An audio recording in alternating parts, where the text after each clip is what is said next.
Allotment जे आहेत ते मराठी आहेत. सगळेच जे काही पोर्टफोलिओ अलॉटमेंट आहेत ते लोक मराठी आहेत. असं कोणी आहे ज्याला मराठी समजत नाही? Is there anyone who is not comfortable with Marathi? हो नाही बोलून द्या तुम्ही. मायक्रोफोन ऑन ऑफ करा त्या त्या वेळेला आणि बोला. Is there anyone who is not comfortable with Marathi? Perfect. Seeing none, will move ahead. मला सांगा, तुमच्यापैकी असे किती लोक आहेत जे फर्स्ट टाइमर आहेत for the concept of amiens, for the concept of model youth parliament, specifically for the MLA committee? असे किती लोक आहेत जे आजपर्यंत त्यांचा ही पहिली वेळ आहे एमएलए कमिटीमध्ये पार्टिसिपेट करण्याची?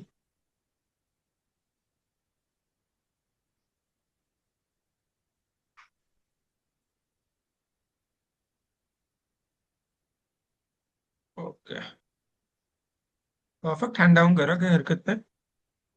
पण आज ही सगळी प्रोसिजर जी आहे ती इन डिटेल पाहणार आहोत, त्यामुळे काही चिंता करण्याची गरज नाहीये. ठीक आहे. परफेक्ट. Hand down Arnav.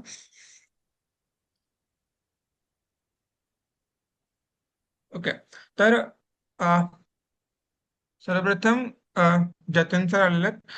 ठीक आहे. He will be serving as our speaker for this particular conference for MLA. We will move ahead.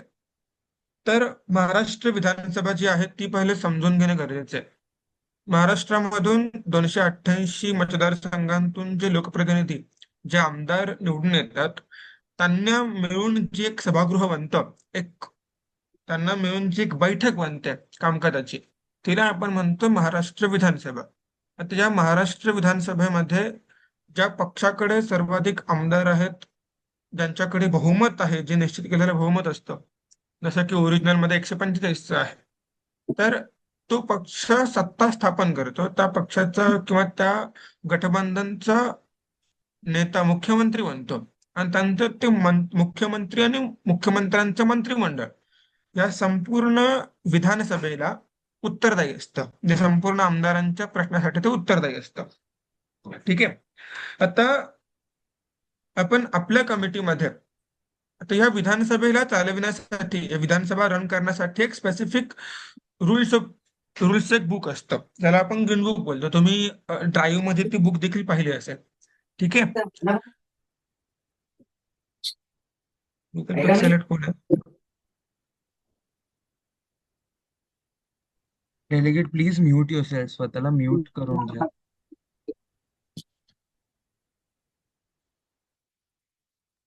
Sorry sir, you can continue. Perfect, no issues.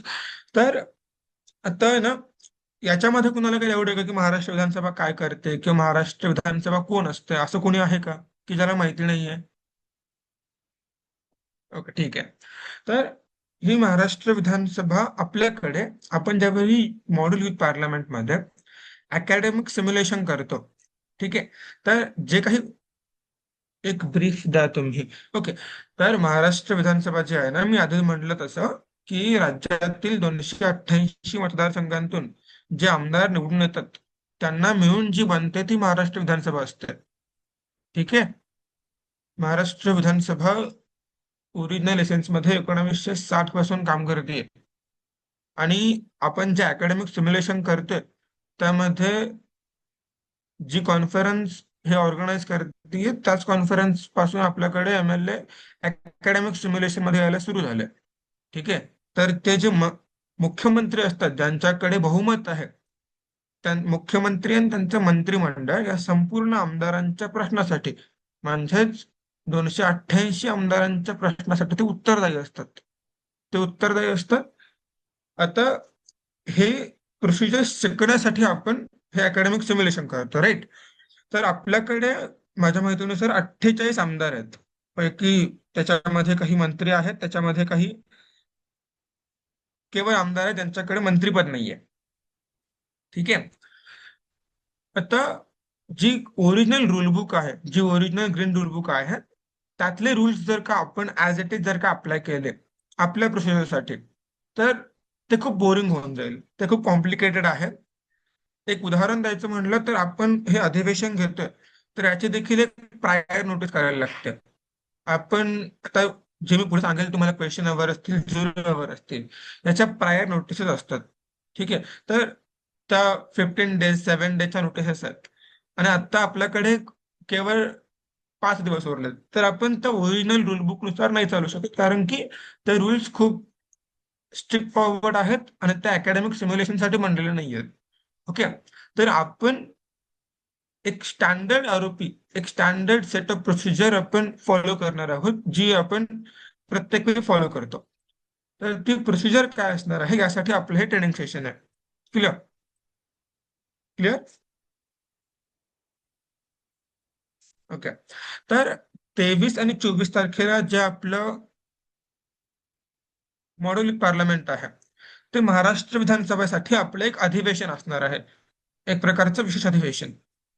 तर या अधिवेशनामध्ये काय होतं, तर आपण जेव्हा एकत्र येऊ त्यावेळी आपला एक रोल कॉल तर होणारच आहे की किती लोक प्रेझेंट आहेत, किती लोक प्रेझेंट नाही आहेत. तर आपल्याकडे एक स्पेसिफिक एक रूल्स आहेत. तर त्या रुल्स मधून काय असतं की सभागृहाची एक ऍक्टिव्ह संख्या असते. सभागृह सुरू करण्यासाठी सभागृहाच्या एकूण संख्येच्या 10% लोक तिथे उपस्थित असायला पाहिजेत. ठीक आहे. जे मिनिमम लोक असतात, म्हणजे जर का 48 आपली सभागृहाची जर का टोटल स्ट्रेंथ आहे, तर त्यातली 10% लोक मिनिमम असायला पाहिजेत. आता हे ओरिजिनल रूल म्हणतो. ठीक आहे. मॅडम आता तुम्ही तर 48 येणारच आहात असं मी प्रिझ्युम करतोय. तर त्यामुळे आपण त्या टेक्निकलिटीमध्ये जाणार नाही आहोत. आता आपण 23 तारखेला जमल्यानंतर आपला रोल कॉल होईल. ठीक आहे. रोल कॉल नंतर आपण एक मेजॉरिटी मार्क सेट करतो. प्रत्येक वेळी जेव्हा जेव्हा सेशन सुरू होण्याआधी रोल कॉल होईल, प्रत्येक सेशनच्या वेळी जिथे जिथे गरज आहे तिथे रोल कॉल झाल्यानंतर आपण एक मेजॉरिटी मार्क सेट करतो. फॉर एक्झाम्पल, जर आपल्याकडे 40 लोक उपस्थित आहेत, तर सभागृहामध्ये जे इथून पुढचे मोशन्स येतील, इथून पुढे ज्या नोटिसेस येतील, त्या पास होण्यासाठी आपल्याला सिंपल मेजॉरिटीची, ठीक आहे, गरज लागते. जी बहुमताची गरज आहे ना, ती बहुमताची गरज लागते. आता हे सिंपल मेजॉरिटी आपण कसं इस्टॅब्लिश करतो, तर आपल्याकडे सिंपल फॉर्म्युला आहे, 50% +1. जर आपल्याकडे 40 आमदार जर उपस्थित आहेत, तर त्याचं 50% 20 होतं, +1 21. तर 21 आमदार किंवा 21 लोकप्रतिनिधी लागतील तुम्हाला तुमचं एक मोशन पास करण्यासाठी, तुमची एक नोटीस पास करण्यासाठी. तर यावर आपण पुन्हा पुढे येऊ, झिरो अवर आणि डिस्कशन अवरच्या वोटिंगच्या रिगार्डिंग ज्यावेळी सांगेल त्यावेळी. ठीक आहे. तर मी ज्यावेळी तुम्हाला म्हणतो की हे आपलं विशेष अधिवेशन असणार आहे, तर ज्या व्यक्तींनी यापूर्वी युथ पार्लमेंट्समध्ये एमएलए कमिटीमध्ये स्पेसिफिकली भाग घेतलाय, त्यांना माहिती असेल की आपण अधिवेशनाची सुरुवात जी आहे ती महामहिम राज्यपाल महोदयांच्या अभिभाषणाने करत असतो. ठीक आहे. ज्या ज्या पद्धतीने केंद्रामध्ये संसदेचं अधिवेशन सुरू असताना माननीय राष्ट्रपती महोदय ज्या पद्धतीने संसदेला संबोधित करतात, त्याच धर्तीवर विधानसभेमध्ये आपल्या विधिमंडळाला महामहिम राज्यपाल महोदय संबोधित करतात. आता हे त्यांच्या भाषणामध्ये ते अजेंडावर बोलतील, आपला जो अजेंडा आहे त्या अजेंडावर ते बोलतील. सोबतच राज्यामध्ये ज्या काही इतर घडामोडी चाललेल्या आहेत, ज्या काही चांगल्या वाईट परिस्थिती आहे, त्या सगळ्या एकूण विषयावर ते तुम्हाला संबोधित करतील, त्यांचं मनोगत व्यक्त करते. आता आपल्याकडे राज्यपाल महोदय तर असे कोणी अपॉइंट केलेले नाही आहेत आपल्या कॉन्फरन्ससाठी. तर एकतर डेप्युटी स्पीकर किंवा आपले जे सेक्रेटरी आहेत स्क्राईब सर, शारंग, तर आम्हा दोघांपैकी कोणीतरी एक तिथे ते राज्यपाल महोदयांचं अभिभाषण तात्पुरत्या स्वरूपात राज्यपाल म्हणून तुम्हाला संबोधित करतील. ठीक आहे. इथेपर्यंत तुम्हाला काही डाऊट आहे?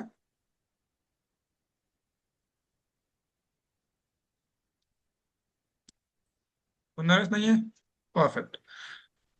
तर हे राज्यपाल महोदयांचं अभिभाषण झालं की आपल्याकडे ज्यावेळी एखादी सन्माननीय व्यक्ती येते, कुठेही एक साधी बेसिक प्रिन्सिपल आहे आपल्याकडे, तर त्यांच्या मनोगतावर आभार मानण्याची आपल्याकडे एक परंपरा आहे. आणि केवळ परंपरा म्हणून नाही, तर रूलबुकना अनुसरून आपल्याकडे एक मोशन असतं, vote of thanks to the address given by honourable governor. ठीक आहे. राज्यपाल महोदय तुम्हाला जे काही ऍड्रेस करतील, तुम्हाला जे काही त्यांचं मनोगत अभिभाषण व्यक्त करतील, त्या अभिभाषणावर आभार प्रदर्शनाचा प्रस्ताव आपल्याकडे असतो.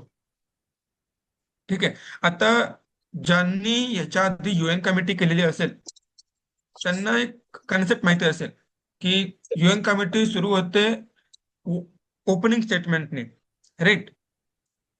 एक सुरुवातीचं तुमचं एक स्टँड क्लिअर करा, तुमचं ओपनिंग स्टेटमेंट सभागृहाला द्या. अशा पद्धतीनं UN कमिटीचं काम चालतं, बरोबर आहे ना? तर त्याच धर्तीवर आपल्याकडे इक्विव्हॅलंट आहे vote of thanks to the address given by गव्हर्नरजी, राज्यपाल महोदयांच्या अभिभाषणावर आभार प्रदर्शनाचा प्रस्ताव. आता हा प्रस्ताव तुम्हाला वेगळा मांडण्याची गरज नाहीये. आभार प्रदर्शन कोण करतं? येस येस, मी येतो त्याच्यावर.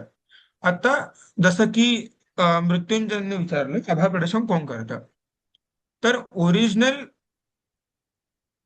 मध्ये हे आभार प्रदर्शन जे काही विधिमंडळ पक्ष आहेत, राजकीय पक्ष वेगळा असतो आणि विधिमंडळ पक्ष वेगळा असतो, ठीक आहे. तर for example Bharatiya Janata party हा एक राजकीय पक्ष आहे. भारतीय जनता पक्षाचे जे निवडून आलेले आमदार आहेत, जे भारतीय जनता पक्षाच्या तिकिटावर आलेले आहेत, तर त्यांनी मिळून बनतो महाराष्ट्र विधिमंडळातला भारतीय जनता पार्टी विधिमंडळ पक्ष. असे जे सर्व पक्ष आहेत त्यांचं वेगळे वेगळे विधिमंडळ पक्ष असतात. आणि आभार प्रदर्शनामध्ये प्रत्येक पक्षाकडून एक व्यक्ती बोलतो किंवा गव्हर्नमेंट कडून तीन, ऑपोजिशन कडून तीन. अशा पद्धतीने ओरिजिनल असेंब्लीमध्ये काम चालतं. आता काही स्पेसिफिक पोर्टफोलिओला स्पेसिफिक ट्रीटमेंट जर का दिली तर ते इतरांसाठी एक प्रकारे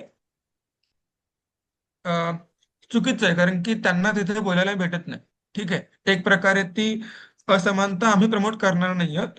तर त्यामुळे आपण या ओपनिंग स्टेटमेंट, ज्याला आपण इकडे vote of thanks to the राज्यपाल महोदय म्हणतो, तर त्या आभार प्रदर्शनासाठी तुम्हाला सर्वांना संधी मिळणार आहे. ठीक आहे, स्पेसिफिक पोर्टफोलिओला केवळ मिळणार नाही, तर ती संधी तुम्हाला सर्वांना मिळणार आहे. आता ओरिजिनल रूल बुक नुसार जर का आपण गेलो तर आपण सर्वांना देऊ नाही शकत. ठीक आहे, तर जिथे जिथे आपल्याला अशा काही गोष्टी आहेत की जिथे ते बोरिंग होऊन जाईल किंवा जिथे ते सर्वांना संधी मिळणार नाही अशा पद्धतीचं होऊन जाईल, तेव्हा आपण जी आपली स्टँडर्ड प्रोसिजर आहे ती फॉलो करणार आहोत. क्लिअर? आता या राज्यपाल महोदयांचं ओपनिंग स्टेटमेंट, राज्यपाल महोदयांचं अभिभाषण झालं की त्यानंतर तुम्हा प्रत्येकाला 90 सेकंदासाठी त्यांच्या अभिभाषणावर मतं मांडायला, त्यावर तुम्हाला त्यांचे आभार व्यक्त करायचे आहेत, तर तुम्ही ते करू शकता. तुम्हाला इतर कोणत्या विषयावर, राज्यातील चालू घडामोडींवर तुम्हाला काही तुमचं मत मांडायचं आहे, अमुक ठिकाणी काही घडलं आज उद्या आणि त्यावर तुम्हाला वाटतं की अख्ख्या सभागृहाने लक्ष केंद्रित करावं आणि तुम्हाला वाटतं की जी तुम्हाला सांगायचं आहे त्या विषयावर सभागृहाला, तुम्ही ते करू शकता. बरोबर आहे? कुणाला काही डाऊट आहे याच्या आतापर्यंत? ओके. तर हे जे राज्यपाल महोदयांच्या अभिभाषणावर तुम्ही जे आभार प्रदर्शन करताय, ज्याला आपण इक्विव्हॅलंट दर्जा देतो ओपनिंग स्टेटमेंटचा, तर आता हे स्टेटमेंट जे तुमचं असणार आहे, हे असणार आहे प्रोटेक्टेड स्टेटमेंट. ठीक आहे. आणि ज्यावेळी ते तुमचं स्पीच पूर्णपणे प्रोटेक्टेड आपण म्हणतो, तर त्यावेळी कोणतीही इतर व्यक्ती, इन्क्लुडिंग अस, तुम्हाला ते प्रश्न नाही विचारत, कारण की तुमचं ते प्रोटेक्टेड स्पीच ते तुमचं प्रिव्हिलेज आहे. क्लिअर? तर अशा वेळी ज्यावेळी राज्यपाल महोदयांचं अभिभाषण झालं आणि त्यानंतर सन्माननीय अजितदादा त्या ठिकाणी त्यांचं मनोगत व्यक्त करतात, तर अजितदादांचं स्पीच जे आहे ते संपूर्णपणे प्रोटेक्टेड असणार आहे आणि त्यामुळे कोणतेही इतर सदस्य अजितदादांना त्यांच्या स्पीचवर प्रश्न नाही विचारू शकत. क्लिअर? आता राज ओके, मी पुन्हा समजावतो नील. एक फ्लो फक्त सेट करतो. राज्यपाल महोदयांचं अभिभाषण झाल्यानंतर आभार मानण्याचा जो काही पहिला स्पीकर असेल, तर आपल्याकडे आपले मुख्यमंत्री हे सभागृह नेते पण असतात. ठीक आहे, राज्याचे मुख्यमंत्री हे विधानसभेतले सभागृह नेते असतात. तर ते सभागृह नेते पहिले मनोगत व्यक्त करतील, त्यानंतर आपण सर्वांना संधी देऊ, आपण सर्वांना रेकग्नाइज करू आणि त्यानंतर आपल्याकडे विरोधी पक्षनेता नाहीये, त्यामुळे जे शेवटचं स्पीच असतं ते आपण ऑन डिस्क्रिप्शन सर्वांना रेकग्नाइज करताना जो व्यक्ती बाय डिफॉल्ट शेवट येईल तो व्यक्ती करेल. ठीक आहे? Any doubt? चालेल. अनम्यूट करून विचारू शकता. मला ग्रीट टेक्स्टचे दिसत नाहीये. हा सर, मला एक डाऊट होता. हॅलो. हा, विचार. सर ओपनिंग स्पीच वर कोणाचं जर काही चुकलं असेल सो दॅट मी त्याचं क्वेश्चन नाही करू शकत ना. नाही, ओपनिंग स्टेटमेंट मध्ये तुमचं काही चुकेल असं आम्ही प्रिझ्युमच करत नाही आहोत. आम्ही ह्या प्रिझम्पशनने चालतो की तुम्ही सर्वजण एक सन्मान्य सदस्य आहात, जनतेने निवडून दिलेले आमदार आहात. तर तुम्ही जे काही बोलताय तर ते सन्माननीय आहे ऐकण्यासाठी. आणि ओपनिंग स्टेटमेंट जे आहे आपण त्याला म्हणतो जे आभार प्रदर्शन आहे, तर वोट ऑफ थँक्सचं मोशन आहे ते. आणि वोट ऑफ थँक्स वर क्वेश्चन नाही होत. तुम्ही जेव्हा बोलाल तर तुमचं स्पीच हे प्रोटेक्टेड असणार आहे. त्या स्पीचवर कोणी इतर व्यक्ती कमेंट नाही करू शकत ऑन रेकॉर्ड. तसंच तुम्ही देखील इतरांच्यावर ते कमेंट किंवा ते क्वेश्चन नाही करू शकत. यामाचा अंत बघून तुमचा आवाज नाही आला मला क्लिअर.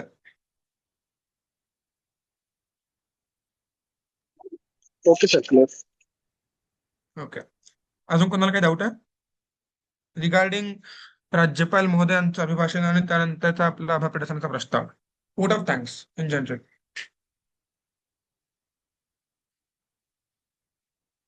ओके.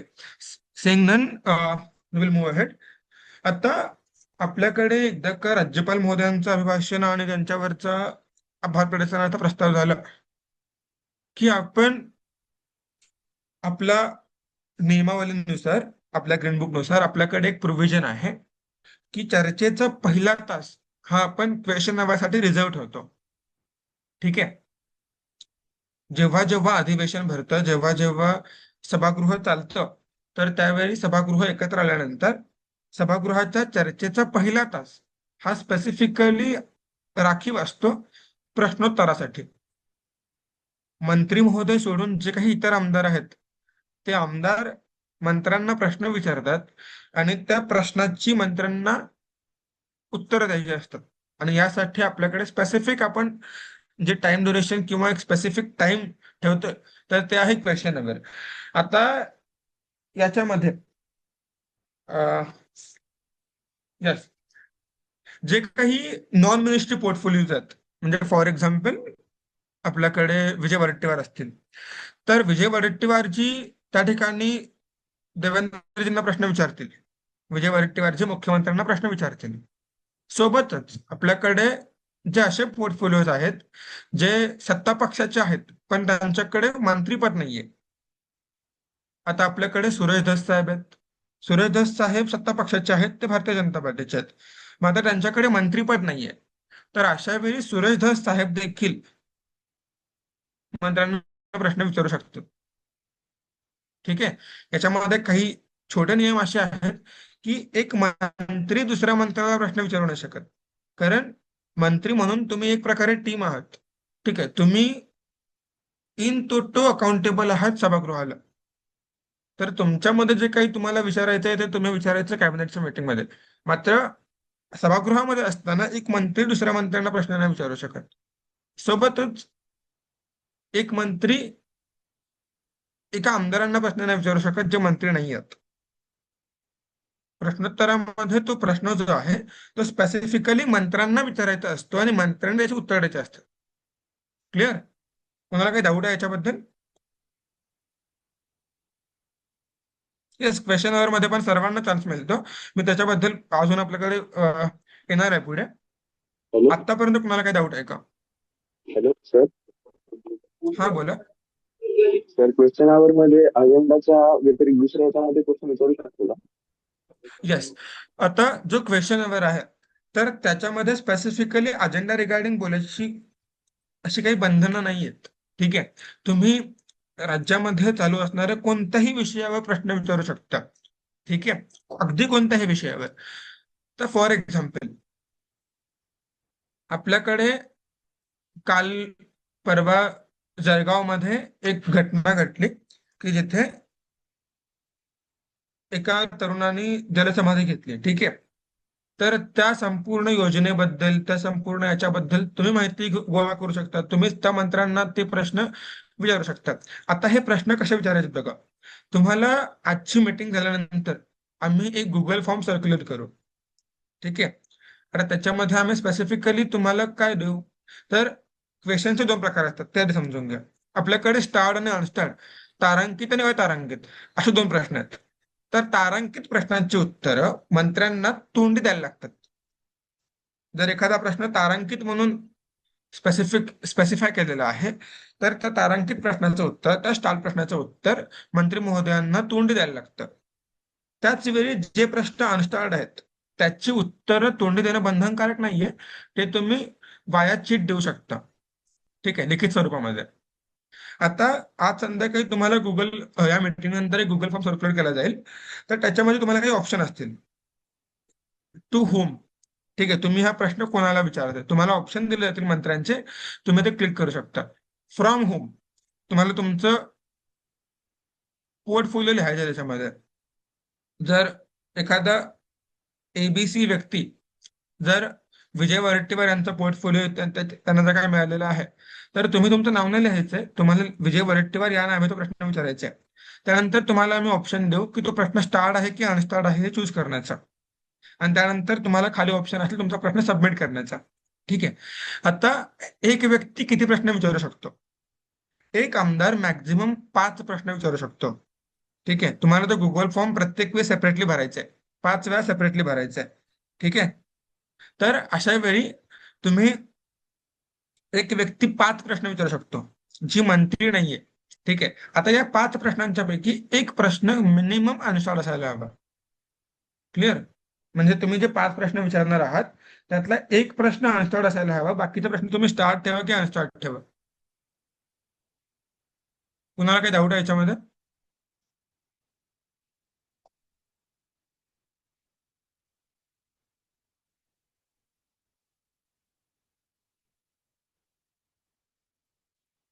सर्वांना क्लिअर आहे क्वेश्चनवर?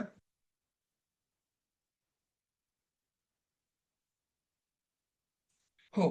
तर हे जे प्रश्न आहेत ना, तर तुम्हाला आज रात्री तो गुगल फॉर्म सर्क्युलेट केला जाईल. ठीक आहे, मॅक्स टू मॅक्स उद्या सकाळी. आम्ही आज रात्री तो तुम्हाला द्यायचा प्रयत्न करू. हा गुगल फॉर्म जो आहे तुम्हाला गुरुवारी संध्याकाळी 7 वाजेपर्यंत सुरू राहील. ठीक आहे, 21 तारखेला संध्याकाळी 7 वाजेपर्यंत गुरुवारी हा क्वेश्चन आवरचा फॉर्म जो आहे तो सुरू राहील. त्यानंतर आम्ही ते रिस्पॉन्सेस बंद करू. क्लिअर? आणि गुरुवारी रात्री ते प्रश्न स्क्रुटिनी करून तुम्हाला मिळून जातील. गुरुवारी रात्री मिळतील किंवा शुक्रवारी सकाळी मिळतील, कारण की आम्हाला मंत्र्यांना 1 दिवस द्यायचा आहे.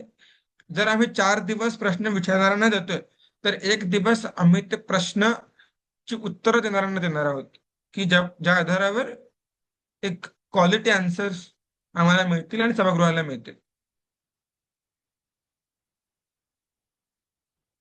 येस, बरोबर आहे. फक्त मिनिस्टर्सना कोण आहे? अर्णव. ओके, फक्त मिनिस्टर्सना हे क्वेश्चन आन्सर करायचे आहेत, कारण की ते प्रश्न मंत्र्यांना जर का आपण उद्देशून प्रश्न विचारतोय तर बाय डिफॉल्ट ते मंत्री उत्तर देतील.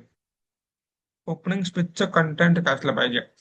तर ओपनिंग स्पीच जे आहे त्याचं कंटेंट तुम्ही राज्यपाल महोदय त्यांच्या अभिभाषणामध्ये काय म्हटलेत त्याच्यावर तुमचं काय मत आहे? राज्यपाल महोदयांनी समजा सरकारच्या एका एबीसी स्कीमवर त्यांचं काही मनोगत व्यक्त केलं आणि तुम्हाला वाटतं की ते बरोबर आहे, तुम्ही त्याच्यावर त्या पद्धतीने बोलू शकता. तुम्हाला वाटतं ते चुकीचं आहे, तर चुकीचं आहे म्हणून तुम्ही त्यांना काहीही नाही बोलू शकत. ठीक आहे, रिस्पेक्टफुली तुम्ही त्याच्यावर तुमचं मत व्यक्त करू शकता. आणि तुम्ही त्या व्यतिरिक्त अभिभाषणाच्या व्यतिरिक्त देखील तुम्हाला जो काही इतर मुद्दे जे अतिमहत्वाचे वाटतात, जे नव्हते राज्यपालाच्या अभिभाषणामध्ये असं तुम्हाला वाटतं, तर तुम्ही ते देखील त्या ठिकाणी तुमच्या स्पीचमध्ये तुमचं कंटेंट आणू शकता. अर्णवांचा सर, प्रश्न आहे. आणि म्हणजे मला एक विचारायचं आहे. आता जसं तुम्ही बोलला की म्हणजे आपली जी पहिली ओपनिंग स्पीच असणार, त्यात आता मी जो एमएलए आहे ज्या कॉन्स्टिट्युएन्सीचा आहे, मी पहिलं माझी ओपनिंग स्पीच देणार की असं असं सगळं आहे आता पोर्टफोलिओ माझा. मग नंतर जो 1 तासाचा जो क्वेश्चन आर होणार, त्यात जे आता तुम्ही गुगल फॉर्म पाठवणार, त्यात जे क्वेश्चन मी मंत्र्यांना विचारणार, म्हणजे मी एक एमएलए, मला एका मंत्र्याला प्रश्न विचारायचा, तर ते मी त्यात सांगणार आणि मग ते क्वेश्चन आर तर त्या हिशोबाने होणार, बरोबर? हो, ओके सर. तुम्ही जो प्रश्न सबमिट कराल ना, तर तो प्रश्न तुम्हाला क्वेश्चन अवर मध्ये आहे असा तोंडी बोलायला पण संधी मिळणार आहे. म्हणजे मी प्रायर सांगू शकतो त्याला की हा प्रश्न आहे. हा, तुम्ही तो प्रश्न क्वेश्चन अवरच्या फॉर्म मध्ये सबमिट करायचा आहे. तो प्रश्न आम्ही गुरुवारी रात्री आमच्याकडे जे डॉक बनवू, तर त्या डॉक मध्ये तो प्रश्न आम्ही ऍड करू आणि तो प्रश्न मंत्र्यांना शुक्रवार सकाळपर्यंत मिळून जाईल आणि मंत्र्यांना एक दिवस मिळेल त्या प्रश्नावर तयारी करण्यासाठी. आणि जेव्हा आपण शनिवारी ऍक्च्युअल मध्ये भेटू तर शनिवारचं क्वेश्चन अवर सुरू झालं की सिरियल नंबर वाईज जे प्रश्न आम्ही स्क्रुटनी केलेले आहेत तर ते प्रश्न आम्ही तुम्हाला सांग, तुमच्याकडे ती लिस्ट ज्यावेळी मंत्र्यांना मिळतीये त्यावेळी ती लिस्ट तुम्हाला देखील मिळणार आहे की कोणते प्रश्न आहेत कोणत्या नंबरला आहेत. तर ती संपूर्ण लिस्ट तुम्हाला मिळेल आणि त्या लिस्टनुसार आपण ऑन डे काम करणार आहोत. तो ऍज सच म्हणजे मला एक विचारायचं की एमएलए ला असा प्रश्न म्हणजे क्वेश्चन आला असतो म्हणजे मी असं एमएलए मंत्रीला प्रश्न करू शकतो, एक मंत्री मला नाही करू शकत. येस, ओके, एक आमदार मंत्र्यांना प्रश्न विचारू शकतो, मंत्री इतर आमदारांना प्रश्न नाही विचारू शकत. ठीक आणि आहे. आमदारांनी देखील इतर आमदारांना प्रश्न नाही विचारायचे आहेत. तुम्ही जो प्रश्न विचारताय तो मंत्र्यांना विचारायचा आहे आणि त्यासाठी आम्ही स्पेसिफिकली गुगल फॉर्म मध्ये तुम्हाला एक ड्रॉपडाऊन बॉक्स देणार आहोत ज्याच्यामध्ये मंत्र्यांचे पोर्टफोलिओ असतील. तर त्यात तुम्हाला सिलेक्ट करायचं आहे की तुम्हाला कोणाला विचारायचं आहे. आणि जर का मला असे प्रश्न एकच्या जास्त मंत्रीला विचारायचं ते पण करू शकतो का फक्त एकच मंत्री? तुम्ही कोणत्याही मंत्र्यांना प्रश्न विचारू शकता. असं काही बंधन नाहीये की तुम्हाला 5च्या 5 प्रश्न एका मंत्र्यांना विचारायचे आहेत. तुम्ही ठीक आहे. कोणत्याही मंत्र्यांना जे आपल्याकडे आपल्या मॅट्रिक्स मध्ये आहेत अशा सर्व मंत्र्यांना तुम्ही तो प्रश्न विचारू शकता. ते तुमचं डिस्क्रिप्शन राहील की तुम्हाला कुणाला विचारायचं आहे आणि कोणता विचारायचा आहे. ठीक आहे. Okay sir. ओके. अर्णव कुलकर्णीचा प्रश्न आहे. आणि जर मिनिस्टर्सला ऑपोजिशनच्या एमएलएच्या कॉन्स्टिट्युएन्सी मध्ये घडलेल्या काही घटनेबद्दल क्वेश्चन असेल तर. ओके. मिनिस्टर्स जे आहेत, सी, मिनिस्टर्सकडे अकाउंटेबिलिटी असते and because of that accountability that person is minister. ठीक आहे. क्वेश्चन नंबर मध्ये minister is accountable to answer to the question submitted by other members. ठीक आहे. अर्णव, तुम्ही जे म्हणलात की तुम्हाला एखाद्या ऑपोजिशन मेंबरच्या कॉन्स्टिट्युएन्सी मध्ये काय घडलंय याच्यावर तुम्हाला क्वेश्चन विचारायचं आहे. For that we have 0 hour. ठीक आहे. बट इन क्वेश्चन अवेर मिनिस्टर्सना ते प्रश्नांची उत्तरं द्यायची आहेत. त्यानंतर ओपनिंग स्पीच मध्ये आपल्या कॉन्स्टिट्युएन्सी बद्दल सांगावं लागतं का? ओके, मृत्युंजयजी, ओपनिंग स्पीच मध्ये तुम्ही तुमच्या कॉन्स्टिट्युएन्सी बद्दल सांगू शकता. तुम्हाला वाटलं सांगायचं नाहीये सांगू नाही शकत. ठीक आहे. ते संपूर्णपणे डिस्कशन तुमचं असेल. त्या विभागचे मिनिस्टर नसेल तर तो क्वेश्चन कोणाला विचारायचा? ओके. आपल्याकडे जे पोर्टफोलिओ मॅट्रिक्स आहे तर त्या मॅट्रिक्स मध्ये आपल्याकडे सगळेच मंत्री अवेलेबल नाही आहेत. ठीक आहे. आणि जर का तुम्हाला त्या रिगार्डिंग काही प्रश्न जर का विचारायचे असतील, समजा आपल्याकडे अ ब क मंत्रालय अवेलेबल नाही आहे आपल्या मॅट्रिक्स मध्ये, तर तुम्ही तो प्रश्न मुख्यमंत्री किंवा उपमुख्यमंत्री यांना डायरेक्टली विचारू शकता. Clear Omkar? Am I clear? Sir, Yes. आता मी जी ओपनिंग स्पीच देणार त्यात आता मी माझ्या कॉन्स्टिट्युएन्सी बद्दल आणि जे माझ्या पार्टीने आतापर्यंत त्यांच्या टेन्युअर मध्ये किंवा जे त्यांचे पुढचे प्लॅन्स आहेत ते पण सांगितलं तरी असं ओपनिंग स्पीच मध्ये कन्सिडर होईल? कन्सिडर होणार ते. तुम्ही जे काही बोलाल ते ऑन रेकॉर्ड सगळं कन्सिडर होणार आहे. ओके. तुम्ही ते देखील बोलू शकता. तुम्हाला काही वेगळं बोलायचं आहे तुम्ही ते देखील बोलू शकता. ठीक आहे. Am I clear with the question hour? अजून काही डाऊट आहे रिगार्डिंग क्वेश्चन अवर? तर प्रत्येकाला किती टाइम असेल इंग्लिशमध्ये? कुड यू प्लीज बी लाऊडर?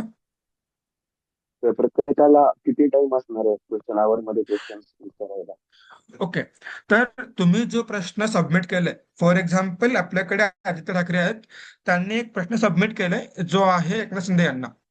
तर आदित्य ठाकरे यांना तो प्रश्न जो त्यांनी सबमिट केलेला आहे रिटर्न मध्ये गुगल फॉर्म मध्ये, तो प्रश्न आहे असं विचारायचं त्यांना. ठीक आहे. तो जो कंटेंट आहे तोच आहे असं त्यांना डिक्टेट करायचं आहे. त्यानंतर एकनाथ शिंदे यांना वेळ देऊ आम्ही. ठीक आहे. त्या प्रश्नावर उत्तर देण्यासाठी. आता जोपर्यंत ते प्रश्नाचं उत्तर देतात तोपर्यंत ठीक आहे आम्ही त्यांना थांबवणार नाही.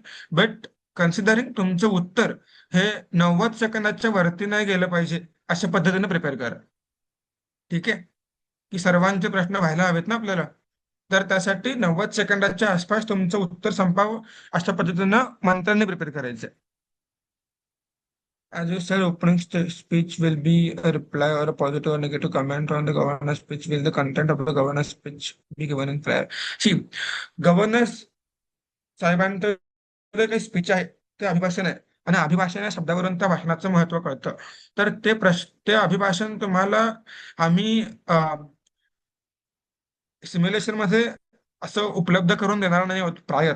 ठीक आहे. तर त्यावर तुम्हाला ऑन दिस तेच तर आम्ही मार्क करणार आहोत ना, की तुम्ही ऑन दी स्पॉट त्या विषयावर किती हे करताय. राज्यपाल महोदय काही आउट ऑफ द बॉक्स जाऊन नाही बोलणार आहेत. राज्यामध्ये काय घडतं या विषयावर बोलणार आहेत ते. सामाजिक, शैक्षणिक, आर्थिक, सांस्कृतिक या विषयांवर ते बोलतील. त्यानंतर आपल्या अजेंड्यावर थोडेफार बोलतील ते. ठीक आहे. तर ते जे काही बोलतील ते आउट ऑफ द बॉक्स नक्कीच नसणार आहे. त्यामुळे त्याचं कंटेंट आम्ही तुम्हाला प्रेरणा देणार आहोत. ओपनिंग स्टेटमेंट मध्ये काय आधी बाय मिस्टेक अनपार्लमेंटरी वर्ड चूज केलं तर सी ओंकार, बाय मिस्टेक पण करू नका आणि जाणीवपूर्वक पण करू नका. अनपार्लमेंटरी वर्ड कुठेही तुम्ही यूज नका करू. ठीक आहे. That is not acceptable. कारण ते तुम्ही एक सन्माननीय सदस्य आहात. ठीक आहे. आणि सन्माननीय सदस्यांच्याकडून काहीतरी अनपार्लमेंटरी सभागृहामध्ये येणं, ठीक आहे, हे इट इज समथिंग लाईक सभागृहाची मर्यादा जी आहे, सभागृहाची जी काही परंपरा आहे त्याचा मान राखा फक्त. कोणते कोणते मंत्री अवेलेबल आहेत समजेल का? ओके. शारंग, आपल्याकडे जी पोर्टफोलिओ मॅट्रिक्स आहे फायनल, तर ती मीटिंग नंतर ग्रुपमध्ये शेअर करून द्या. जी जी जी मी छगन करून भुज टाकतो. हो. Yes yes. छगन भुजबळ हे मंत्री राहतील का फक्त एमएलए? पोर्टफोलिओ मध्ये फक्त एमएलए आहे. ओके. तर छगन भुजबळ जे आहेत सध्या त्यांच्याकडे मंत्रालय दिले गेलेलं आहे. ठीक आहे. आणि जी मॅट्रिक्स माझ्याकडे आली आहे ईव्ही ग्रुपला त्याच्यामध्ये देखील त्यांचं ते ओसीने ऍड केलेलं आहे. तर छगन भुजबळ देखील आपल्याकडे मंत्री म्हणूनच काम करतील. माणिकराव कोकाटेचं स्टेटमेंट कोट केलं तर चालेल का? तुम्ही कोणाचंही स्टेटमेंट कोट करू शकता. ठीक आहे. फक्त ते कोट करताना त्या सन्माननीय व्यक्तीच्यावर पर्सनल डेरोगेटरी कमेंट, ठीक आहे, किंवा अनऍक्सेप्टेबल कमेंट पास नका करू. तुम्ही ते सन्मानपूर्वक ते स्टेटमेंट कोट करू शकता. त्यावर तुमचं जे काही मत आहे ते तुम्ही सन्मानपूर्वक मांडू शकता. ठीक आहे. फक्त तुम्ही एक सन्माननीय सदस्य आहात, सोबतच इतर सदस्य देखील सन्माननीय आहेत, याचं फक्त थोडंफार लक्षात ठेवा. Clear?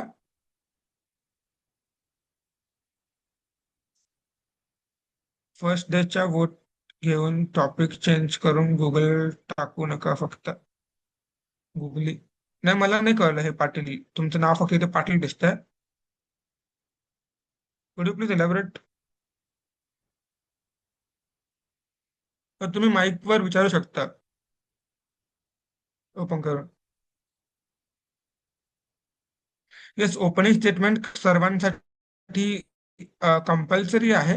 Compulsory in the sense जर आपण स्पर्धेमध्ये या अधिवेशनामध्ये का भाग घेतोय तर आम्ही एक्सपेक्ट करतो की तुम्ही जास्तीत जास्त वेळा बोलावं आणि किमान ओपनिंग स्टेटमेंट मध्ये जे आहे राज्यपाल महोदयांच्या अभिभाषणावर जर आम्ही तुम्हाला सर्वांना संधी देतोय तर त्या संधीचा तुम्ही वापर करून घ्यावात ही आमची देखील अपेक्षा आहे. त्यामुळे ते कंपल्सरी राहील. ओपनिंग स्पीच साठी किती टाइम भेटणार? ओपनिंग स्पीच साठी तुम्हाला 90 सेकंड पर स्पीकर भेटणार. पण त्याच्यावर कोणताही क्वेश्चन आपण घेत नाही आहोत कारण की ओपनिंग स्पीच ही इक्विव्हॅलंट आपण तिला तिथे ओपनिंग स्पीच म्हणतोय ते वोट ऑफ थँक्स आहे. तर ते प्रोटेक्टेड असतं. तर तुमच्या मतावर कोणी क्वेश्चन नाही करू शकत आणि त्यामुळे ते प्रोटेक्टेड आहे. तर 90 seconds with no questions. Okay. Perfect. Okay, so now we'll move ahead with the 0 hour. तर सगळ्यात इंटरेस्टिंग जो पार्ट आहे आपल्या कमिटीमधला किंवा ज्या काही पार्लमेंटरी कमिटीज आहेत, लोकसभा, राज्यसभा, एमएलए, तर याच्यामध्ये सर्वात इंटरेस्टिंग एक जो काही पार्ट आहे त्याला आपण 0 hour म्हणतो. तर 0 तासाच्या चर्चेचा काळ. तर 0 hour मध्ये काय असतं, एखादी अर्जंट घटना घडलेली आहे, एखादी ती इम्पॉर्टंट पण आहे. ठीक आहे. ऍट द सेम टाइम ती अर्जंट देखील आहे आणि ती इम्पॉर्टंट देखील आहे. तर अशा वेळी असे विषय जे अजेंडाच्या पलीकडचे आहेत, ठीक आहे, अजेंडा सोडून जो काही आपला कम्युनिस्टचा जो काही अजेंडा आहे तो सोडून जे काही अर्जंट विषय आहेत, आता फॉर एक्झाम्पल असं होऊ नये ठीक आहे, असं होऊ नये. पण ज्या पद्धतीने आपल्याकडे सध्या पाऊस सुरू आहे श्रावणातला, तर समजा एखाद्या ठिकाणी जर का पूर आला आणि तिथल्या जर का शेतकऱ्यांचं जर का काही नुकसान झालं, तिथल्या अं, तिकडे पूर आला, तिथल्या लोकांच्या नुकसान झालं मालमत्तेचं, तर हा अर्जंट विषय आहे, इम्पॉर्टंट विषय आहे. ठीक आहे, तर अशा रिगार्डिंग तुम्ही 0 अवरचा नोटीस आणू शकता. ठीक आहे, समजा असं होऊ नये, पण उद्या एके ठिकाणी जर का काहीतरी दोन समाज घटकांच्या मध्ये काही जर का वाद सुरू झाला आणि त्यामुळे राज्यातील कायदा आणि सुव्यवस्था थोडीफार धोक्यात आली असं तुम्हाला वाटतं, किंवा येऊ नये म्हणून प्रिकॉशनरी मेजर, तर अशा ठिकाणी तुम्ही तो 0 अवरचा टॉपिक रेज करू शकता. आता याच्या नोटिसेस ज्या आहेत त्या नोटिसेसचा फॉर्मॅट मी तुम्हाला आज संध्याकाळपर्यंत किंवा उद्या सकाळी देऊन देईल ग्रुपमध्ये. ठीक आहे, रिगार्डिंग 0 अवर तुम्हाला काही डाऊट आहे?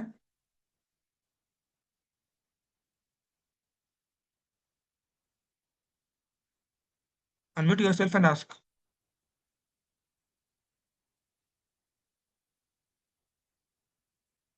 ओके, तर 0 अवर मध्ये आपण स्पेसिफिकली 1 तास राखीव ठेवणार आहोत त्या 0 अवरच्या चर्चेसाठी. आता ही 0 अवरची चर्चा असणार आहे ना, ही चर्चा आम्ही तुमच्यावर सोपवतो पूर्णपणे. ठीक आहे, एक्झिक्युटिव्ह बोर्ड तुम्हाला रेकग्नाइज नाही करणार अनटिल अँड अनलेस तुम्ही म्युच्युअली एकामेकाला रेकग्नेशन देत आहे. ठीक आहे, ज्यावेळी ते खूप किऑटिक होऊन जाईल, ते होऊ नये यासाठी मग आम्ही इंटरफेअर करू. ठीक आहे, बट टिल देन तुम्हाला स्वतःहून बोलायचं आहे, थांबायचं आहे, दुसऱ्या व्यक्तीला बोलू द्यायचे. आणि आता हे जे असणार आहे हे एक प्रकारे सेमी मॉडरेटेड सेशन असणार आहे. ओके, सेमी मॉडरेटेड आहे याचा अर्थ तुम्ही इतर विषयांवर बोलू शकता अपार्ट फ्रॉम द अजेंडा. तुम्ही सन्माननीय भाषेमध्ये एका दुसऱ्या व्यक्तीच्या कार्यावर तुम्ही रिस्पेक्टफुली बोलू शकता. ओके, त्यानंतर आता हे जो 0 अवर आहे याच्यासाठी आपण स्पेसिफिकली 1 तास राखीव ठेवणार आहोत. 1 तास, आणि त्याचं आपण त्याला बायफर्केट करणार आहोत 2 तास, 2 अर्ध्या तासांमध्ये. ठीक आहे, तर 0 अवर मध्ये हाफ अन अवर साठी एक विषयावर चर्चा होईल, तसंच दुसऱ्या विषयावर हाफ अन अवर साठी चर्चा होईल. क्लिअर? आपण सकाळी जी मेजॉरिटी मार्क्स सेट करू, जशी आपल्याकडे तर 21 होती बहुमताची संख्या, तर ज्या मोशनला 21 वोट इन फेवर मिळतील तो मोशन आपण फर्स्ट कम फर्स्ट सर्व बेसिसवर डिस्कशनला घेऊ. क्लिअर? आणि जे एक्सपिरियन्स मेंबर्स आहेत, ठीक आहे, I will request them to like provide further information 0 hour की 0 अवर कसा हवाय. ठीक आहे, ज्या लोकांनी याच्या आधी डेलिगेट केलेलं आहे MLA कमिटीमध्ये, तर त्यांना अनुभव आहे की 0 अवर कशा पद्धतीने काम करतं. तर जे काही फर्स्ट टाइमर्स आहेत, ठीक आहे, त्यांना तुम्ही देखील तुमच्या पद्धतीने सांगू शकता. Clear? Is there any doubt till now, or will move ahead? Party whip, okay, party whip लावू शकते, त्याच्याबद्दल आमच्या काही हरकत नाहीये. बट तो व्हिप लावण्यासाठी तुमचा चीफ व्हिप प्रेझेंट असायला हवा.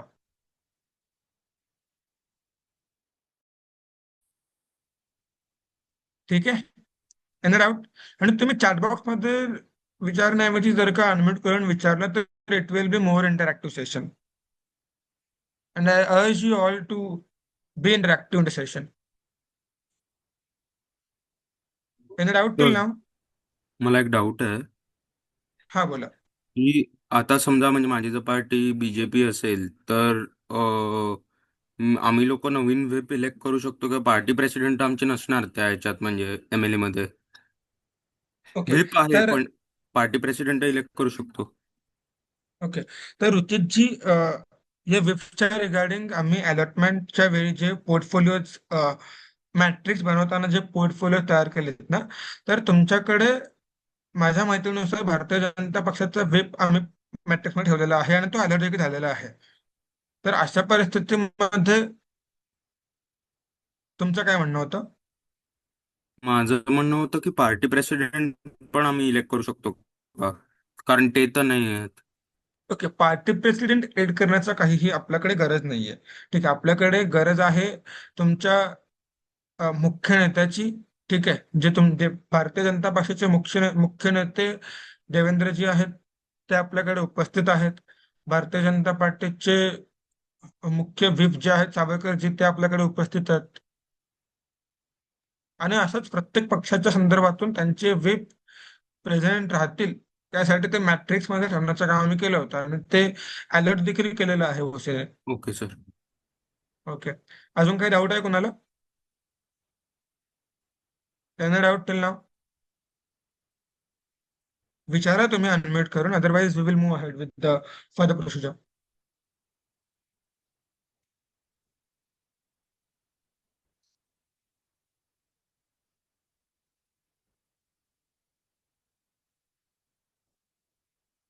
कुणाला काही डाऊट आहे अजून? ओके, सेइंग नन नाही सर. वी विल कोण काही बोललं का? Okay, we will move ahead with the legislative business. ठीक आहे, तर आतापर्यंत आपण जे काही डिस्कस केलं हे असणार आहे आपलं प्री लेजिस्लेटिव्ह बिझनेस. ठीक आहे, एकदा का क्वेश्चन अवर आणि झिरो अवर झालं. सर हा माझा बोला. आवाज येतोय का? हो, आता येतं. हा सर. तर जसं बीजेपीचा व्हीप आपल्या पोर्टफोलिओ मॅट्रिक्स मध्ये आहे, तर राष्ट्रवादी अजित पवार गट आणि शिवसेना एकनाथ शिंदे गट यांचे व्हीप देखील अलॉट केलेले आहेत. अलर्ट केलेले आहेत की नाही? हा म्हणजे ते पोर्टफोलिओ मॅट्रिक्स मध्ये आपले आहेत का, किंवा ते कोणाला अलॉट केलेले आहेत का? हो, जे मॅट्रिक्स आम्ही रिव्ह्यू करून ओसीला दिली होती त्याच्यामध्ये ते सर्व पोर्टफोलिओज होते आणि माझ्या माहितीनुसार जर आपली कमिटी संपूर्णपणे अलर्ट झाली तर ते पोर्टफोलिओ देखील अलर्ट व्हायला हवेत, झालेले असतील. Okay sir, thank you sir. Thank you. Anything else? Okay, saying none आपल्याकडे आता सुरू होणार आहे ते लेजिस्लेटिव्ह बिझनेस असणार आहे.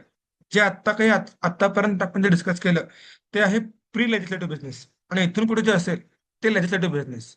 ठीक आहे, कायदेविषयक चर्चा आपल्याला करायची आहे. कायदेशीर सुधारणांच्या संदर्भातून कायदेविषयक जे काही तुमची मतं असतील तर त्याला आपण घेतो लेजिस्लेटिव्ह बिझनेसमध्ये.